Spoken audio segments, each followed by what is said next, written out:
to the latest episode of British History, Royals, Rebels, and Romantics, the podcast for people who understand that history shows us what's possible for us in our lives today. I'm Carol Ann Lloyd, your host and tour guide as we travel back in time. We're shaking up history to look at the stories that don't always make the history books, to consider famous and infamous characters in new and interesting ways, and to look for all the things that we share, even when we're living in different times and places. I hope you enjoy this journey through the royals, rebels, and romantics of Britain. Now, let's explore history together.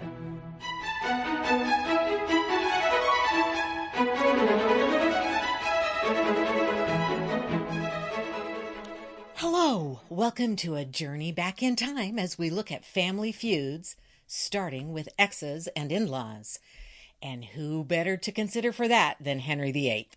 After all, he had more exes and in-laws than just about anyone in British history. Henry's life story is often told through his marriages. Some say that these women are so well known because they married Henry. Well, okay, but I think he's so well known because he married them. The wife du jour and her family shape Henry at every important moment of his reign. So let's take a look at these important and sometimes problematic royal family members. Of course, we start with Catherine of Aragon.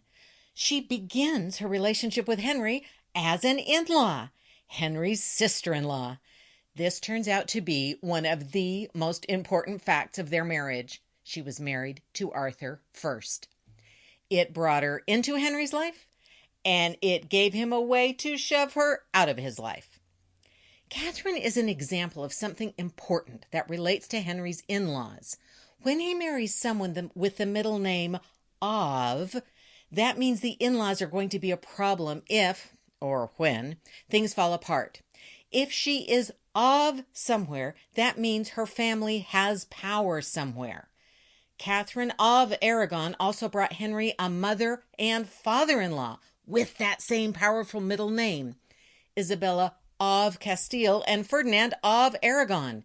These two monarchs, jointly named the Catholic kings, represented the powerhouse couple of Europe.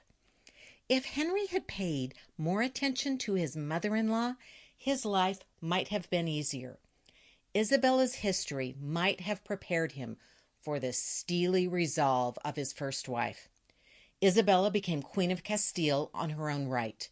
She was a powerful ruler associated with the shift of global power in Christianity from the Orient to Western Europe. The primary thing to know about Isabella of Castile is that she believed women could rule effectively. This was a belief she passed on to her daughter. Henry disagreed and wanted a son.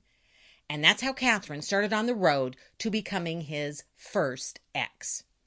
As Henry pushed harder for a divorce through the late 1520s, he ran into trouble with another in-law, his nephew-in-law, Charles V, the Holy Roman Emperor.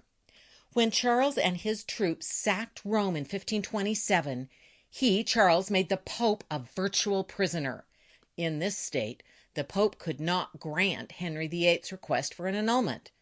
So Henry broke with Rome and did it himself. But not until Catherine died in January 1536 was Henry totally free from the possibility of a revenge invasion by his nephew-in-law. Henry's second wife, Anne Boleyn, is sometimes thought of as a lowly social climber whose father practically pimped out his daughters to make his way at court. This was not the case. When he married Anne, Henry may not have gained foreign royals as his in-laws, but the Boleyns were hardly upstarts. Henry's new mother-in-law, Lady Elizabeth Howard, was a member of the powerful Howard family. She was the eldest daughter of Thomas Howard, Duke of Norfolk. Elizabeth had a long history at the Tudor court, serving as lady-in-waiting to Henry's mother, Elizabeth of York, and then Henry's first wife, Catherine of Aragon. Elizabeth was in charge of her children's education, including Anne's. During Anne's courtship with the king, Elizabeth often served as chaperone. Thomas Boleyn was a successful and well-established courtier long before his daughters caught the king's eye. He served Henry VII and helped escort Margaret Tudor to Scotland for her marriage to James IV. Thomas was made Knight of the Bath at the coronation of Henry VIII in 1509, a sign of precedence in the king's court. Thomas Boleyn was ambassador to the Low Countries, where he met and so impressed the regent, Archduchess Margaret of Austria, that he got a much sought-after place in that court for Anne. He was involved in arranging the Field of the Cloth of Gold. Handy father-in-law activities. Henry also gained 2 siblings-in-law through his marriage to Anne. Henry's new sister-in-law was Mary Boleyn Carey. Here we have another ex and in-law situation, as Mary Boleyn was the king's ex-mistress. In 1520, she married William Carey, a member of Henry VIII's court. It's not known for sure if the affair between the king and Mary ended before or during her marriage to William Carey. Mary's daughter Catherine was born in 1524, and her son Henry was born in 1526. There were, of course, rumors that Henry VIII was father to one or both of these children, but given their dates of birth, that is unlikely. George Boleyn first came to court in 1514 at the age of about 10, where he impressed Henry enough to become one of the page boys. George continued to serve at court and in 1525 became a gentleman of the Privy Chamber. George was knighted in 1529 and became known as Viscount Rochford when his father was created Earl of Wiltshire. He was appointed ambassador to France shortly thereafter. And George was the one chosen to go to France to tell Francis I about the king's marriage to Anne Boleyn. George was also part of his sister's dramatic downfall. He was accused of plotting with Anne to kill the king, as well as incest. George and Anne were tried 15th of May, 1536. They were both found guilty. No surprise. George was executed May 17th, 2 days before his sister. The notion of Anne Boleyn as an ex-wife wasn't much of an issue for Henry. He did have their marriage annulled, but then he had her executed just days later. So now we are on to wife number 3. Henry's marriage to Jane Seymour brought him another father and mother-in-law, as well as a couple of important brothers-in-law. John Seymour was a longtime servant of the Tudors, knighted at the field of Blackheath for his service to Henry VII. He was made Knight of the Body when Henry VIII came to the throne, and was constable of Bristol Castle.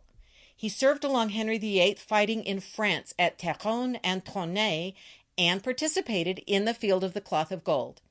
In 1532, he became a groom of the bedchamber. Henry's new mother-in-law, Marjorie Wentworth, was first cousin of Elizabeth Howard, Anne Boleyn's mother, and Edmund Howard, Catherine Howard's father. She married John Seymour in 1494. Marjorie had a large family, including many sons, which must have pleased Henry VIII while he was courting Jane. Marjorie had overseen all her daughters' educations, focusing on the traditional roles of household management. Therefore, Jane was less educated than Henry's first 2 wives. Of course, the most important relative Henry gained from Jane was his beloved son Edward. After nearly 30 years, Henry finally had given England a male heir. Marjorie must have rejoiced when Jane gave birth to Edward in 1537, and then been devastated when the Queen died just a few days later. Marjorie died during the reign of her grandson, Edward VI, having seen her sons Edward and Thomas play prominent roles in the new king's reign. She also saw firsthand the dangers of the Tudor court. Her son Thomas was executed for treason, largely on the instruction of her son Edward and grandson King. Edward and Thomas Seymour, Henry's brother-in-law, remained in court in favor after the death of their sister. In fact, they both went on to play key roles throughout Henry's reign and Edward's. Henry VIII mourned Jane Seymour, but he wanted more sons, so he was on the lookout for a new wife fairly quickly. For the first time, there was no handy candidate. No brother's widow sitting around or wife's lady-in-waiting readily available. Believe it or not, Henry needed some help finding his next victim. I mean wife. Henry's marriage to Anne of Cleves was the only one that followed the pattern of a traditional royal marriage, something arranged for political rather than personal reasons. The marriage didn't work at all. But as an ex-wife, Anne of Cleves was the best one Henry ever had. When he married Anne of Cleves, Henry came up again against one of those middle name of situations, meaning her family was powerful. His new father-in-law was John III, Duke of Cleves and Count of Mark. John's court was serious-minded and theologically inclined. It seemed like the ideal place to find a wife. John died in February 1539, before Henry and Anne were married. Henry's mother-in-law, Maria of Jülichburg, was from a long line of German princesses. Despite her husband's religious inclination, Maria was a traditional Catholic. It's likely she raised Anne of Cleves to be Catholic as well. Maria taught her daughters how to run a noble household. That meant Anne was not taught the arts of courtly love, the skills of dancing and singing, or any of the other attributes Henry favored in the women around him. After their father's death, Anne's brother William was Duke of Cleves and head of Anne's family. The marriage of his sister to the King of England was an attempt by both parties to strengthen their standing in Europe through a Protestant alliance. The problem was the marriage was bad from the start. Put off by their first meeting, Henry wanted out. Because of his royal in-laws, he couldn't cancel the plans for the marriage, but eventually he set upon a few reasons to declare the marriage void. Anne had been pre-contacted to the Duke of Lorraine. Henry had been unable to consummate the marriage because of this pre-contact and his worry, and Henry had actually not wanted to go through with the marriage. It became clear the king wanted to get rid of her, and Anne knew the fates of Henry's previous wives. When Anne realized Henry wanted an annulment and was willing to be generous if she agreed, she was relieved.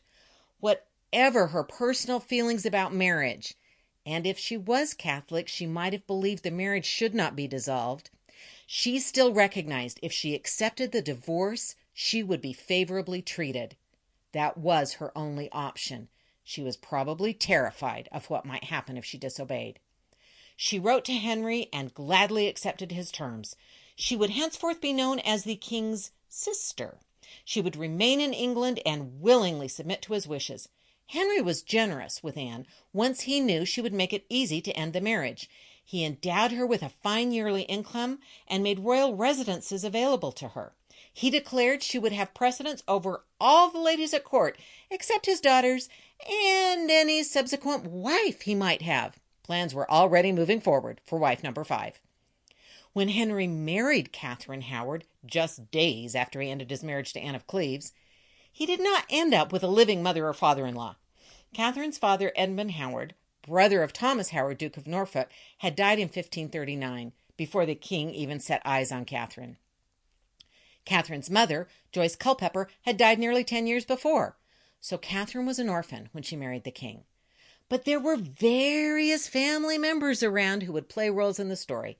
Catherine had been raised in the house of her step-grandmother, the Dowager Duchess of Norfolk, who became the king's step-grandmother-in-law. At the Dowager Duchess's establishment, Catherine had a very active social life that likely includes abuse by a music teacher and a pre-contract with Francis Durham. However, all this was conveniently forgotten by her family when they brought Catherine to court. Henry was enchanted, and Catherine became the king's wife and queen consort on July 28, 1540. She was probably just 17 years old. Henry was almost 50. The king married Catherine Howard on the same day he executed his longtime servant, Thomas Cromwell. Cromwell's demise shot Thomas Howard up in the court ladder. And at the Tudor court, what goes up must come down. Those same in-laws who may have arranged for and benefited by Catherine Howard's rise were caught up in her fall. After a few months of marriage to the king, people from Catherine's past started coming to court. Frantic to keep her previous life a secret, Catherine gave them positions and soon found herself in an impossible situation. She also began some kind of relationship with Thomas Culpeper. When people from her past told Archbishop Cranmer of the relationships and the rest of Catherine's past, Culpeper's apartments were searched and a letter from Catherine to Culpeper was found. Cranmer took the news to the king on November 1st, 1541. Catherine was done. Here's something interesting, though.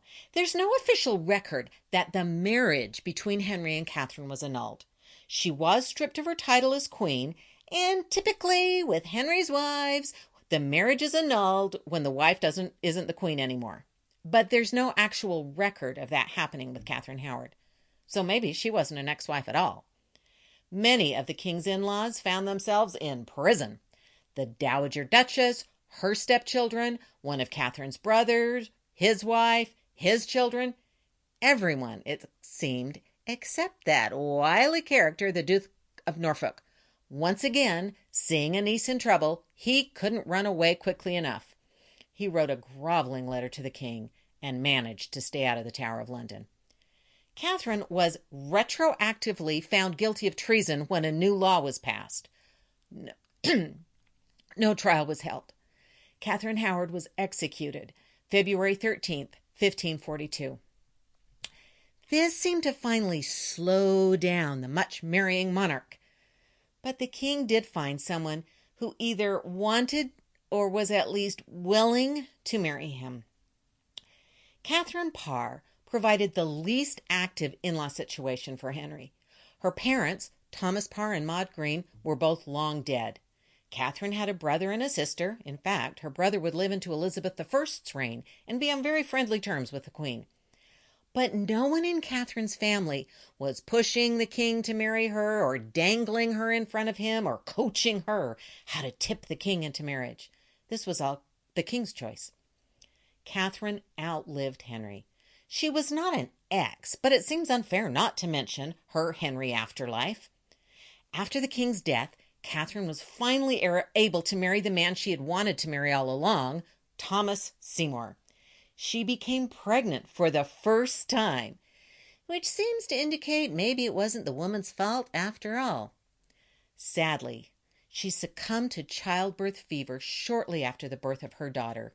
She died on September 5th, 1548, and was buried on the grounds of Sudeley Castle. And our postscript: Henry VIII's other ex-wife, Anne of Cleves, lived on.